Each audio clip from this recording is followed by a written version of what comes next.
This is the Channel Island of Jersey. With its sandy beaches and rugged beauty, for some it's a little paradise off the coast of northern France. But for others, it's another kind of paradise, a fiscal one. And Jersey, like its sister island Guernsey, is getting a lot of attention these days, more than it wants. It's on a list, a tax haven list, one which the United States and certain EU members have made. A list they claim helps the rich avoid paying taxes. But for Jersey's international finance director, it's a question of definition. Many people have tried to define what a tax haven is, and it kind of means different things to different people. If you ask the man in the street, they have images of beaches and guys in dark glasses and suitcases full of money. But really, as far as the world financial system is concerned, tax havens is about two things: tax evasion, so that's taking money from other jurisdictions, and money laundering and crime. The important thing is that you have two things: one, the highest quality regulation, and two, the maximum possible transparency. And Jersey is very good at that, and we see ourselves as a low tax jurisdiction that is well regulated. So are we a tax haven? I would say absolutely not. Tax haven or not, there's little denying that Jersey's financial services have brought enormous wealth. So much so that it has been ranked the third richest nation in the world per capita income. Income tax is levied at 20%, corporate tax is 0. This has helped lure, of course, very rich people.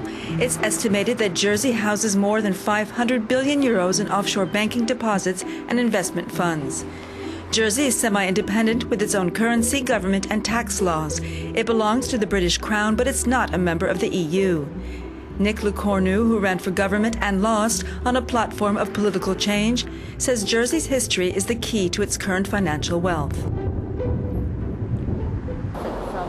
Well, it's always had its independence because it's been on the front line of Britain's wars with France, so that there has always been this kind of agreement between the British government and the elites in the island. You do what you like, you run things as you wish, but on the basis that you remain loyal and at the military front line. And so the islands have managed to maintain their independence and a degree of autonomy, and primarily surviving on a very marginal way. Mike Dunn is a friend of Nick Lecornu's, who's writing a book about Jersey. For him, piracy and smuggling have always played a large role in islands often left on their own to survive. Ingrained in their soul, piracy continues today, but with a modern twist. Basically, as far as the Channel Islands, the Isle of Man, Cayman Islands, Anguilla, Bermuda, these are activities which have been going on for several hundred years, and it's just a modern development of it.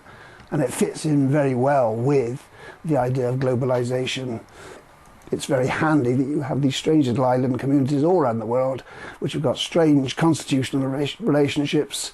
They're not quite this, they're not quite that, and they're more than happy to facilitate taking people's money or making arrangements so they can operate their companies, multinational companies, small companies, large companies, facilitate them so that the regulations don't apply to them in the same way as regulations didn't apply to pirates and smugglers. It's the same business under a different name. John Hayes and Maurice Merhet are Jersey natives who have watched their island change over the years, and they don't like what they see. They say banking secrecy has drawn money from rich, non-Jersey individuals who often manage to avoid paying taxes in their home country. In 2011 alone, it's estimated Jersey's banks directly helped defraud the UK alone of tax revenue of 45 million euros.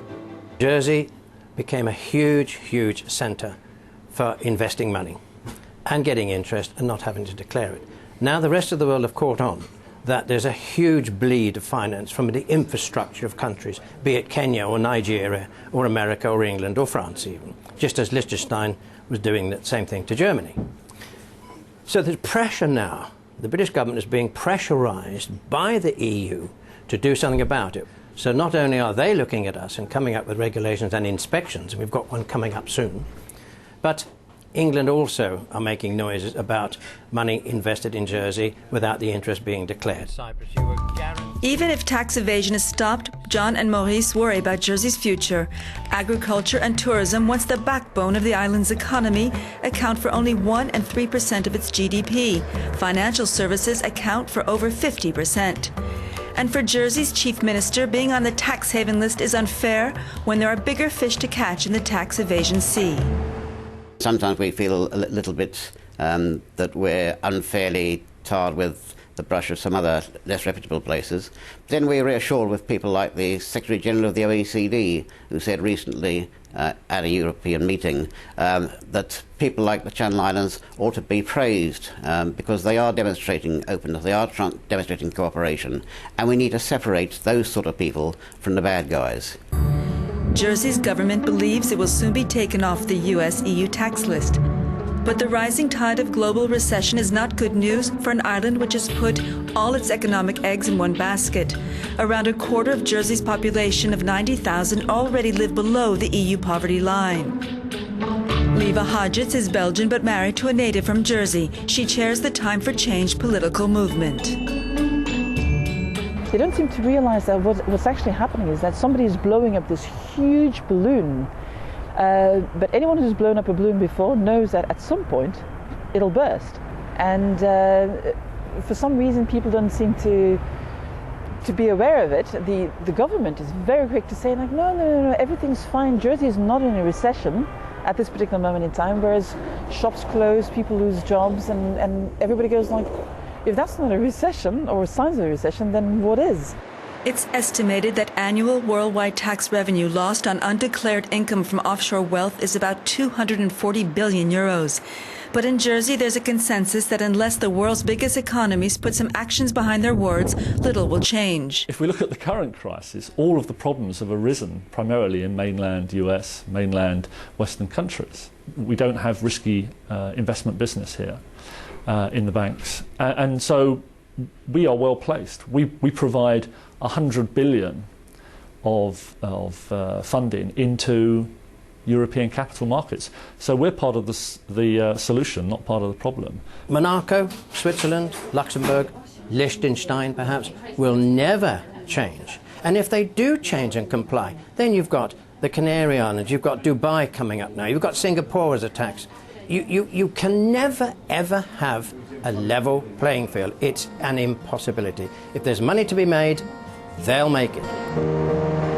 Behind the holiday glow, there are predictions that 2009 will bring on even more financial gloom, a world recession that the rich, like the poor, won't be able to stop.